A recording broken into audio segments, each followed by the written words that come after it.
Welcome to Trends Reality, your go-to channel for trending social political updates. Subscribe, like, and leave your thoughts in the comments.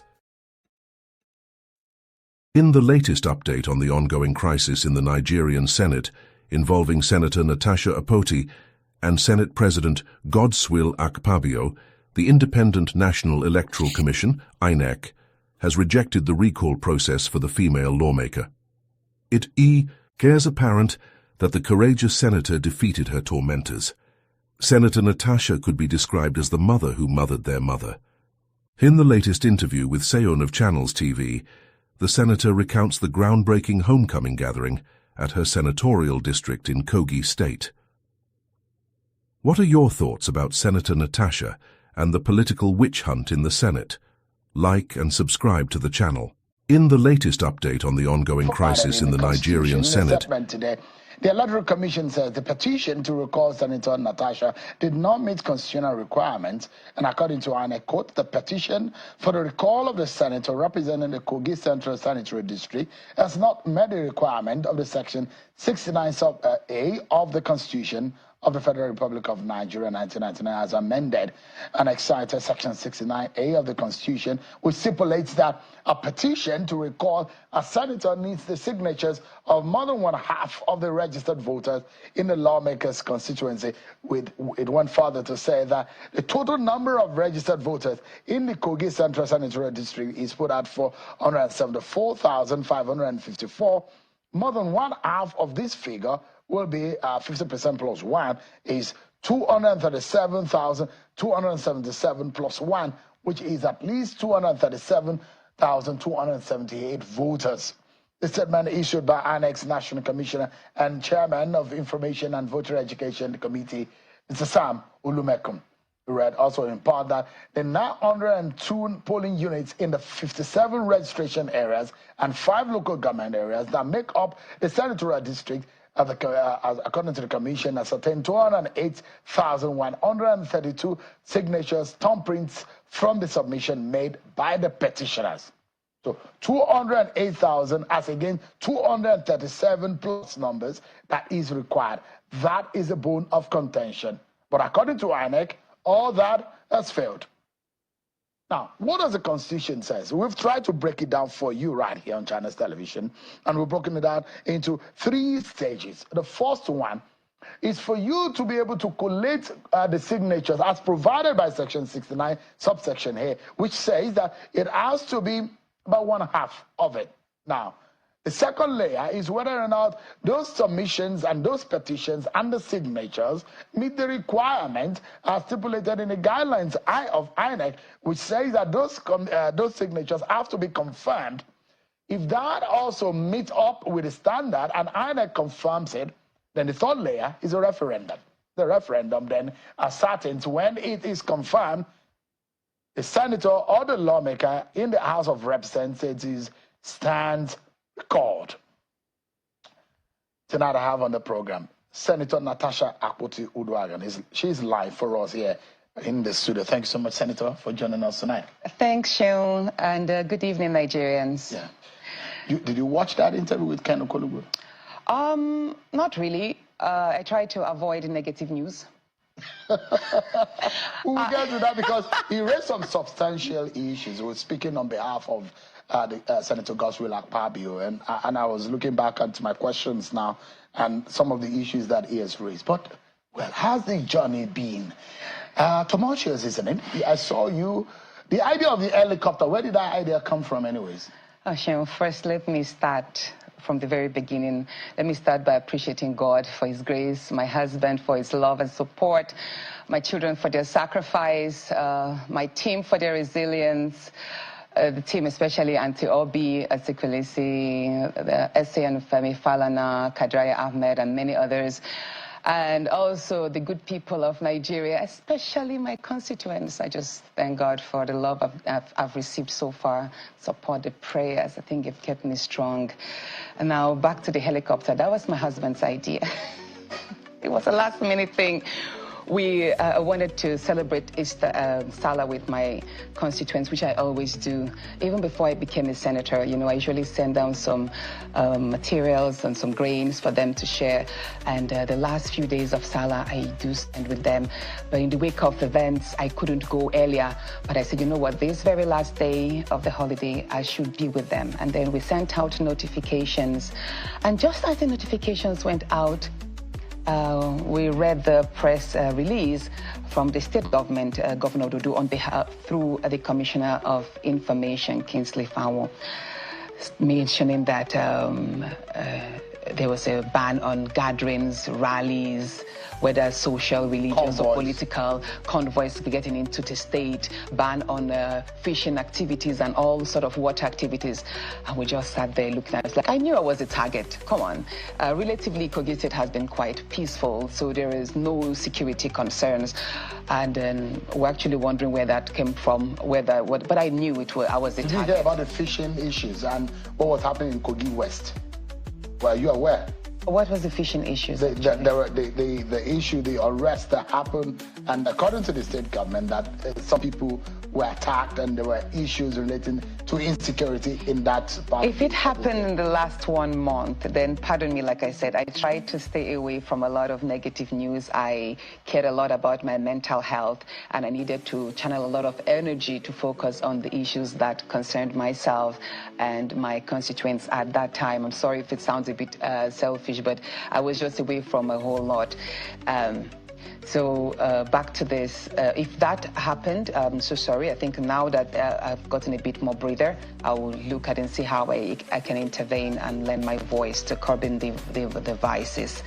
But now back on that, I have seen the prohibition of fishing activities and water activities, and the ban of convoys into, and also a list of checkpoints that were suddenly propped up, you know, barring entrance into my senatorial district, that is BELLO to Kogi, Auchi into Okene, Abuja, Lokoja, Okene Road, Akure, Ikare, axis into like all the roads were barricaded.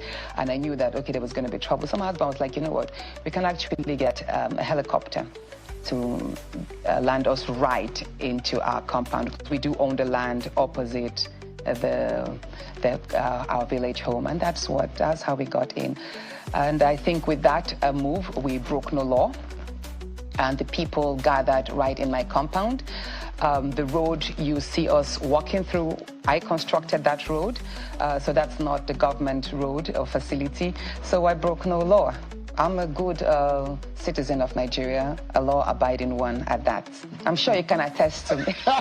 So now, the big question here is, part of the ban, or part of the governor's order is there should not be any kind of gathering, public gathering. But the government has said that is a public gathering. Any gathering that's more than 2, 3, 4, 5 people, that doesn't look like a Salah celebration of any sort. Well, that's a private gathering. It depends on the popularity of the individual. That's how my people gather for me every time I'm home. So that's it. I don't know what his definition of public gathering is, but to me, that's not a public space. That's not a community hall. That's my compound. The whole area you see there, it's owned by me. And that's where people gathered. And that's what I usually have. You're worried about the threats that the government says could happen. The threat of the insecurity threat. Are you not bothered about that? My people are very peaceful, and I've always preached peace. Let me say this. Everyone knows that the Bira person, we are very assertive. We're so assertive that it might come up as if we're stubborn, but we aren't. We do not like being cheated.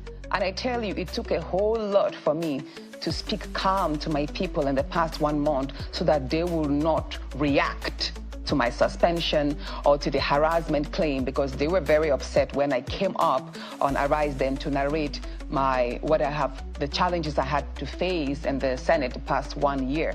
So that ordinarily created a lot of anger in the minds of an average Ibera person. And if you know us, we are typically the fire. If we had to align us to an element, I would say we are the firebrand.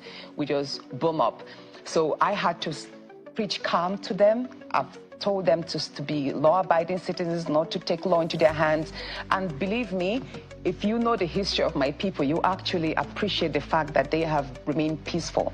And what we saw there, like I said, it was a lot of dancing. There was celebration. We ate, and we danced, and we chatted to ourselves. And the next day, which was yesterday, I had an empowerment program, which we did some trainings for citizens, for indigents in welding and carpentry. And then I also flagged off the groundbreaking ceremony of the maternity and child care center, which I was constructing. So it was pretty much peaceful. There was no violence, there was no fighting, no shouting, nothing. So, except that it became political when you started speaking. I'm a politician. No, let me rephrase. I'm a political reformer. I like to be called a political reformer. And I'm a serving senator. The fact that I'm suspended illegally does not remove my legitimacy as a senator. I remain a senator. And at every gathering, I owe my people a duty to educate them on politics and their expectations with regards to the situations we face, which was the recall. Mind you, ever since should I say crisis or challenges started, I've not had a chance to explain to them. I wanted to speak to them through the local radio, but then I thought, you know what, let me keep that, meet with them and explain to them face to face. I owe it to my people. That is what a responsible leader will do.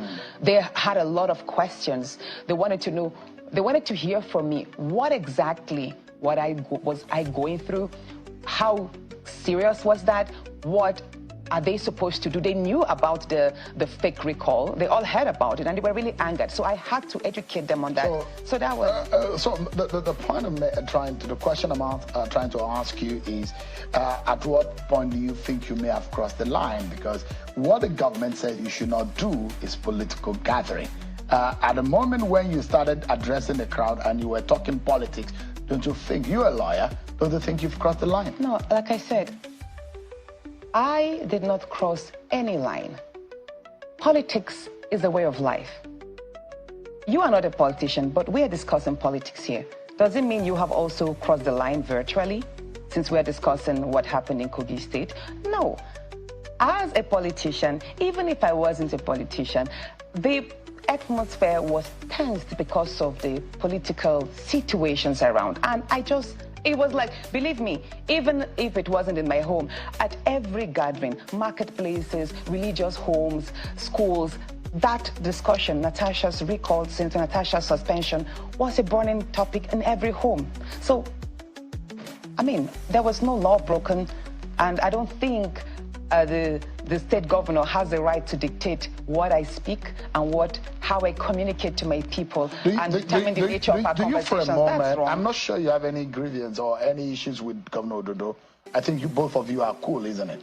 Well, to a large extent, I thought we were cool until he took heed of ex-governor YAYA BELLO's request, which was to align with my recall. I was actually surprised at that. And if you watched my speech at my hometown, I did mention that the Senate President Godswill Akpabio first called on Governor ODODO to commence my recall, but he turned that down. And later on, 2 days after, on the 14th day of March 2025 this year, Godswill Akpabio called on YAYA BELLO to commence my recall. And what did YAYA BELLO do? He tasked ODODO, and ODODO could not say no. So he went on. The petitions, the primary petitioners, the 14 of them that submitted the first cover letter, were all signed by special advisors to ODODO himself.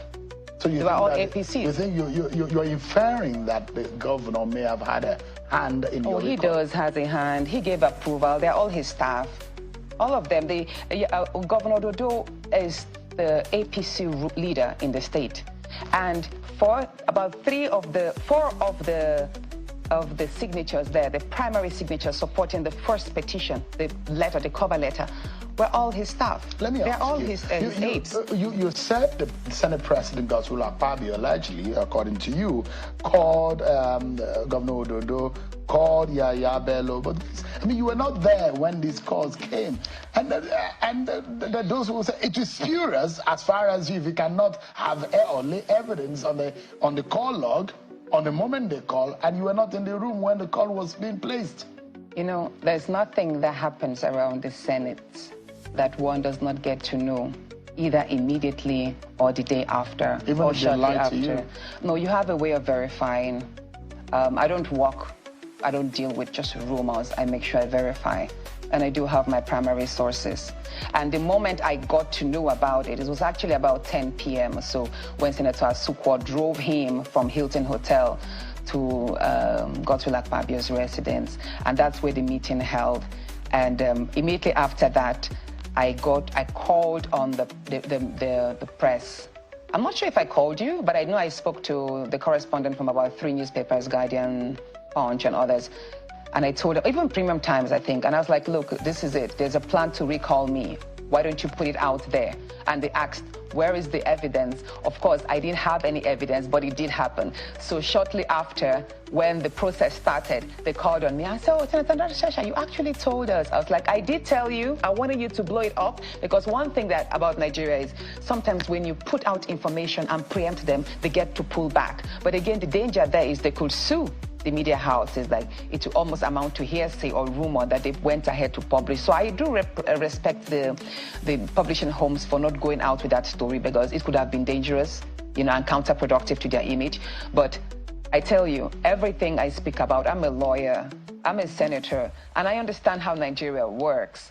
And for me, the most important thing is this recall process has been stalled. And I give kudos and credit to INEC, even though I believe they should have thrown it away from the first on the first go. I think it was void ab initio, because listen to what the gentleman said, that there is no law in the Electoral Act that says that a petition should be discarded just because there is no address. But again, what if the address is false? Because the address provided there is number 4, Oborokeba, Oboroke, Kogi State. I bet you there's no address like that. Oboroke is just 5 minutes away from me, and I did send people there. There is no address. Most of the streets in my hometown, they are not labeled. So the question to add to INEC is, what if the address is fake? And again, the cover letter of the petition was Kogi Central Political Frontier. And we ran a check with CAC, and that does not exist again. So the question to INEC is, can a non-registered body sponsor a petition against a senator? I think these are loopholes that INEC needs to look into and probably strengthen the laws in that, because I think it should have been discarded on the first go. But again, what I'm going to say is, even though INEC did count 208 signatures, I bet you if they had gone into the second stage, or is it the third stage? The verification stage. The verification stage, they would have struggled to even have 500 people come out to attest to signing that. Let me quickly take you up on the fact that, are you worried if those who are behind the petition go again and restart the process of the recall? I'm not worried, Seun. I'm not worried, because I trust my people, and my people connect with me. They resonate with the idea that I project, and they're actually very happy with the manner in which I have represented them. They are very happy with me. You mentioned, my election was one that was apolitical. It wasn't just PDP that voted me. It was a number of even the APC card-carrying members and other parties that voted for me. So you said something in your tweet when you said that Natasha Apoti to 2027 and beyond. It does look like you are very confident, and one of your associates said, if YAYA, BELLO and ODODO are on the same ticket, Natasha Apoti will beat them. Yes, I will. Is that the kind of confidence that you have? Yes, I mean... You're that popular? Very popular, very popular. And I think one thing that works for me is I live my life every day as a senator educating people and creating awareness in the minds of people who have lost hope in politics. So I'm beginning to have a new kind of followership that believes that leadership, the standard of leadership, can actually increase, and their participation could help shape in Nigeria's political space. So whatever it is that I decide to, by the way, that poster that I did share was designed by my media team. And I think it's kind of futuristic, but also ambitious and daring. So honestly daring. So it means you are going back to the Senate even after now? If I decide to, God sparing our lives, it depends. I have to speak to my husband first. That you still want to be governor, you still have the ambition of wanting to become governor. You know, Seun, which of them do you have now? For me, I do believe in the power of now. I celebrate the moment, and I just have tomorrow. I live tomorrow in trust. I might not be alive by 2027, even though I pray to have a long, fulfilled life. But let's complete this term. 2027 will be determined based on the consultations I will have first with my husband, my children, my family, associates, and of course my community. If they tell me, Natasha, go ahead, I will go ahead. If they tell me, raise the bar, expand your political space, I will do so. But it all depends. Quickly, we're due for a break, and I'd like to ask you, and I say it again, you are a lawyer, so you know the implication of what is being said, especially when you lay allegation, everyone's at that. On the podium, you said that there were plans to kill you, and that the plan was not to kill you in Abuja, but to kill you right there in Kogi State. I'm very certain that you know the magnitude of that allegation, and you know what could become of that if it's not ironclad in evidence. Seun, I'm glad you did affirm that I'm a lawyer. And even if I'm not a lawyer, I'm a sane individual. And I do stand by what I said. It was part of the meeting, the discussions Akpabio had with YAYA BELLO that night to eliminate me. And to what extent? For what purpose? Let's say this. Let's ask the Senate President, why in the first instance did he withdraw my security, if not to make me vulnerable to attacks? Mind you, of all the senators there, well, let's just say, we're about 109 senators, but we all have different stories. I have been a high-profile, vulnerable individual because of the nature of politics I've experienced since the year 2018, very violent and dangerous. And I've always had my security, okay? So stripping me of my security simply because I'm suspended illegally, actually, he just positioned me before attacks, and I knew immediately what that meant. Is that the reason why you think they want to eliminate you? That's not it. Mind you, I said that there was a conversation. So that happened. I was suspended on the 6th day of March, right? And shortly a week after, which was the 14th, a week and a few days after when he met with him, he then emphasized that I should be killed, or I should be killed in Kogi. And that was one of the reasons why I did not go home on time. I delayed going home because I needed to put some measures on ground.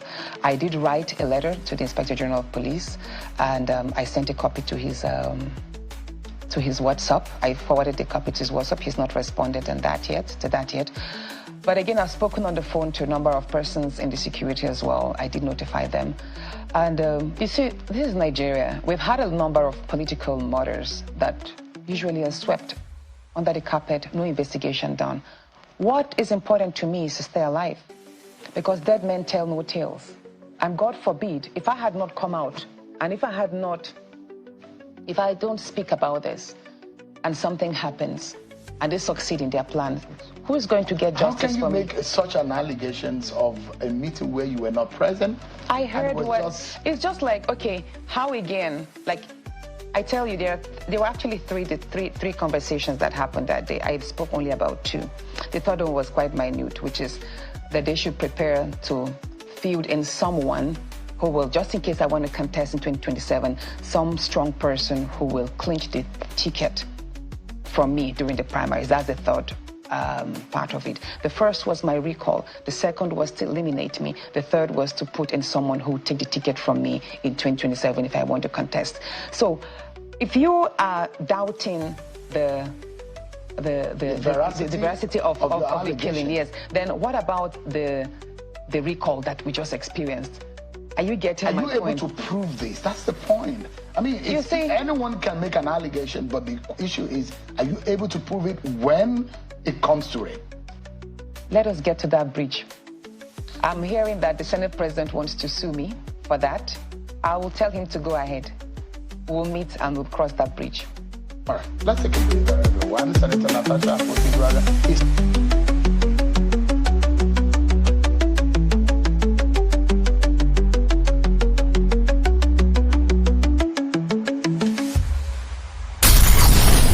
Welcome to the African Podcast, your go-to destination for infotainment, trending updates, and thought-provoking social commentary.